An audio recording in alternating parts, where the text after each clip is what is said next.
Good evening, UNCW. Trey Owings here with all things Seahawk sports. As always, tonight's episode is full of exciting athletic moments from all corners of the teal and blue world as we check up on our basketball squads, recap the softball spring opener, and bring to you the top 7 plays of the week. So sit back, kick your feet up, and enjoy the show because Seahawk Central Sports starts right now.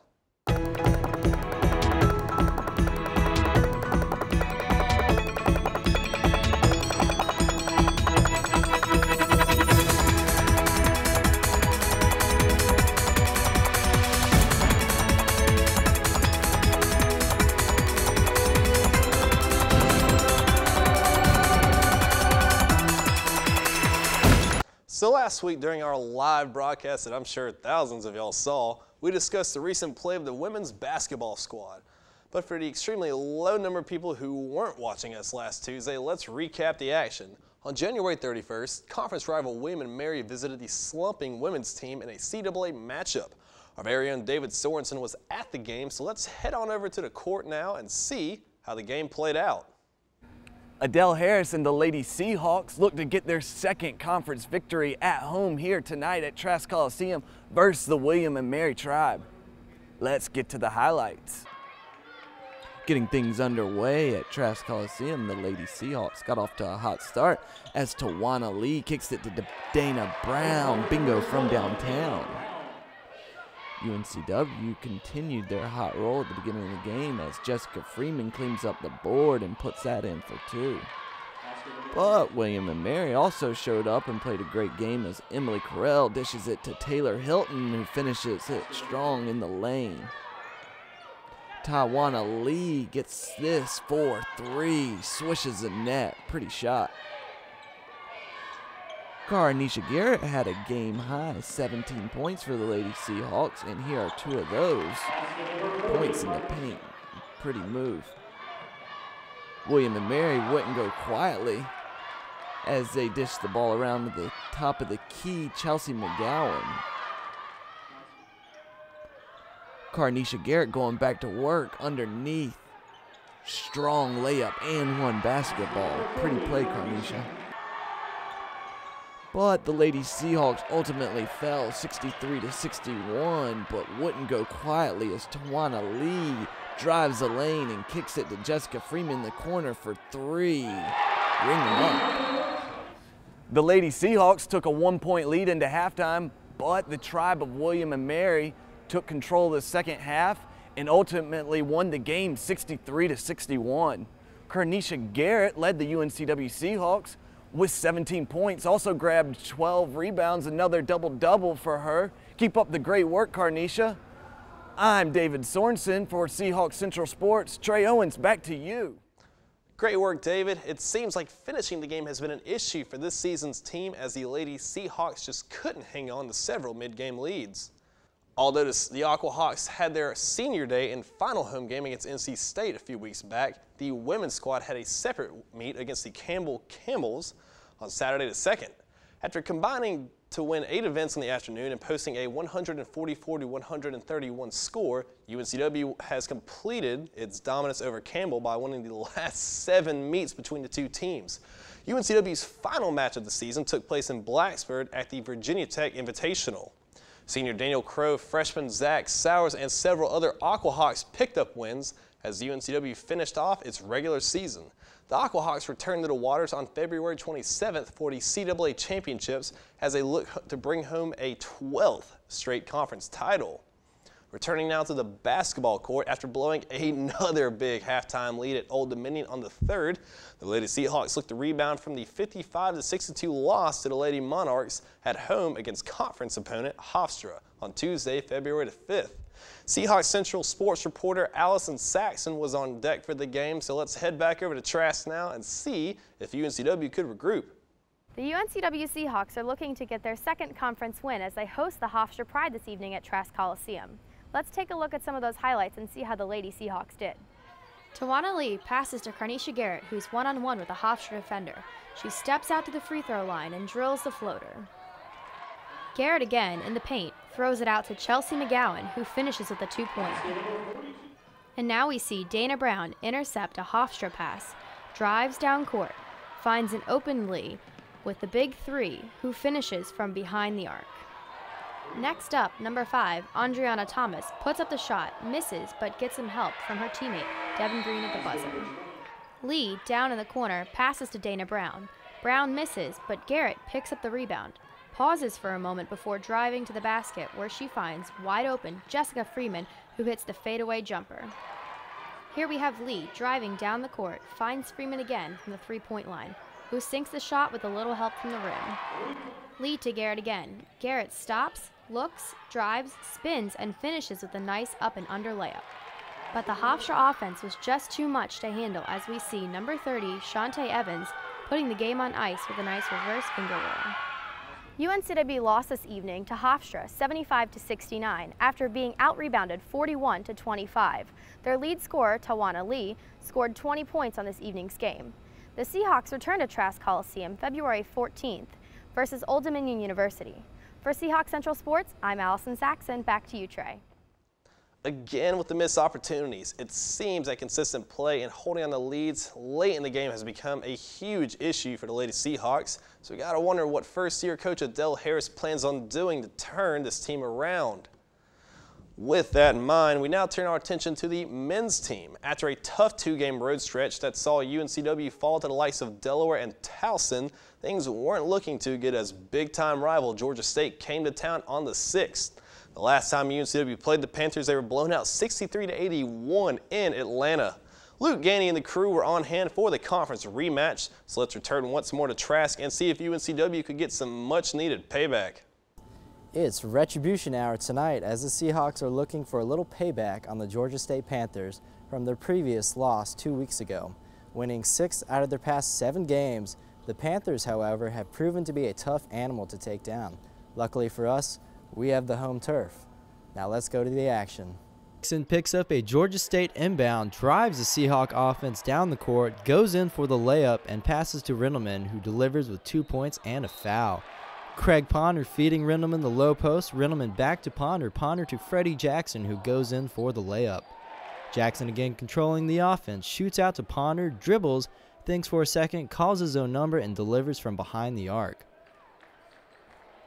Cedric Williams here picking up a Georgia State attempted pass, giving it away to Ponder, who sallies down the court, rocketing the ball to Tanner Milson in the low corner for the 3.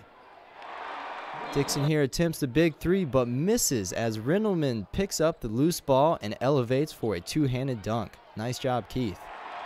Dixon again on the fast break, launches the ball cross-court to Ponder, who pulls a fakie for an easy bucket. Dixon yet again passes to Ponder, who fakes right but goes left and drives in for the buzzer-beating layup. Georgia State here looking to get back on their feet, enjoys a little retaliation with a decisive tray from Panther guard R.J. Hunter. But fast forward here to moments later as Dixon looks to Jackson in the corner. Jackson back to Dixon, who finds a wide open Ponder, who answers with a three-pointer of his own. Man, what an epic game. Despite fierce opposition on part of the Panthers, UNCW was able to walk away with a decisive win. Thanks to some key plays and a leading rebound rate, the Seahawks were able to just shut down the Georgia Panthers with a final score of 76-72. Revenge has never tasted so sweet. Great job, guys.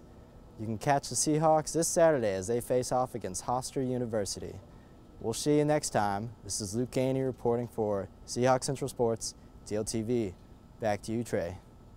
And that they did. UNCW got a much-needed home win and more. With this victory against Georgia State, the Seahawks snapped a 5-game losing streak to the Panthers. Craig Ponder led 5 Seahawks in double digits with 17 points as big man superstar Keith Rindleman snagged 10 rebounds along 15 points, get his 13th double-double of the year and 34th of his career. With hope still flying high, Rindleman and UNCW went to its second home game of the week to complete a season sweep of the Hofstra Pride. And after building a 10-point lead at halftime, looked to do just that. Forward Cedric Williams opened up the second half scoring, but Hofstra immediately responded with 10 straight points on a 14-4 run to gain the lead. Both sides battled for control over the ball for the remainder of the match, but after Pride forward Musa Cone threw down a huge slam at the 7-minute and 16-second mark, the Pride would go on to control the lead for the rest of the game. Rendleman again netted a double-double, but UNCW just couldn't stop a few key runs as they fell to Hofstra 56-65. After a convincing 8-0 win against USC Upstate last Saturday, the Seahawk Netters looked to continue momentum as a young but talented Winthrop squad visited Wilmington. So let's head to a different style of courts where our newest sports reporter, Tucker Marsden, was on hand for the matches. Take it away, Tucker. Afternoon, Seahawk fans. Tucker here reporting for the UNCW's Birdcage as the men's tennis team prepares to take on the Eagles from Winthrop University. Both teams are looking really good out there, so it should prove to be a good match. Now let's get down to the court. The Seahawks started out strong this afternoon in the Birdcage. Costa Blank and Chris Cooprider, along with the other two duos, were firing on all cylinders as they took the first point of the match. This intensity at the beginning fueled the Hawks as they ran through the singles matches. With great performances from Kawe Pereira and Rafael Aida, UNCW only ceded 1 point to the Winthrop Eagles, bringing our record up to a 5-1 as Winthrop falls to a 2-4 for the year. The Seahawks return to action on Wednesday the 20th as they travel to Columbia, South Carolina to take on the Gamecocks. Great job, UNCW. We were off to a good start snagging the doubles point early on. We went on to get 7-1 in the singles, ending with an 8-1 win. This has been Tucker with Seahawk Central Sports, Steel TV. Back to you, Trey. The 39th ranked Seahawk tennis team returns home this Saturday at noon as they host the Campbell Camels. Hope to see you guys there. Well, folks, it might not feel like it outside, but it is officially springtime, and with springtime comes America's pastime. The Seahawks softball club was first up at bat as they hosted Iona, Detroit, and the University of Nebraska at Omaha this past weekend for the UNCW Beach Blast Tournament. Although Nebraska, Omaha finished the tournament with a perfect 4-0 sweep, UNCW was close behind, winning 3 games out of 5. Notable highlights throughout the tournament included an 8-0 thrashing of Detroit in UNCW's first match, after the game was called in the 5th inning due to the mercy rule. Also, sophomore pitcher Casey Rowland was the latest Seahawk to be named the Blue Cross Blue Shield North Carolina Student Athlete of the Week. Rowland threw a one-hit shutout against Detroit and finished the tournament with 12 strikeouts in 13 innings. So a big congratulations to first-year head coach Chrissy Norton, Rowland, and the rest of the softball team for their performance this weekend. And with the addition of another spring sports season comes the addition of more exciting plays. So with that being said, let's head over to the highlight reel now, where everyone's favorite top play guru, Perry DeLuke, is ready to deliver this week's edition of the Seahawk 7. Welcome back, Seahawks, to another edition of the Seahawk 7. I'm Perry DeLuke, and we have a lot of great plays in store for this week's edition, as well as some newer spring sports we've added to our highlight reel. So until then, let's go ahead and take a look at some of those highlights. UNCW here against Iona, and not looking so good in the beginning right here. Strikeout, but head first slide into third base. Olivia Poplin, she's safe.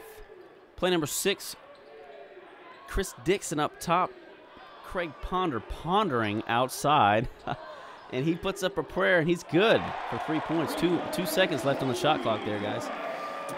Next play, number 5, UNCW softball against Detroit. Lauren Buckworth with a big shot into right field. Pass through the second baseman. Right fielder trying to throw out KC Shu. Shu slides in, and she's safe. That was a 2-run shot for Lauren Buckworth. Next play, number 4, UNCW against Detroit. Jordan Smith pitching here. Jessica Rapp with a diving catch. Not up in here, folks. Next play, number 3, Tawana Lee. She dishes it out to Dana Brown. Dana Brown's got no look there. Dishes it out to Lee again, deep from behind the arc. That's good for 3 points. Play number 2 here, UNCW against Hofstra. This was a tight game all throughout the whole game.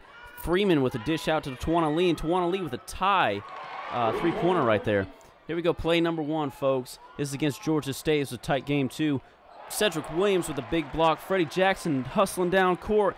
Big alley-oop here from Keith Rendleman, and the UNCW Seahawks win that game 76-72.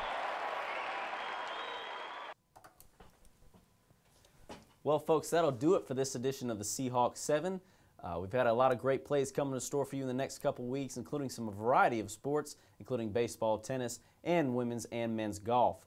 Until the next time, I'm Perry DeLuke for Seahawk Central Sports, Steel TV. Back to you, Trey. Well, Wilmington, I've got a question for you. Who has 2 thumbs and can't wait to talk more about UNCW and its sports teams? this guy. But I guess I'll have to be a little patient because that is all the time we have for this week's episode.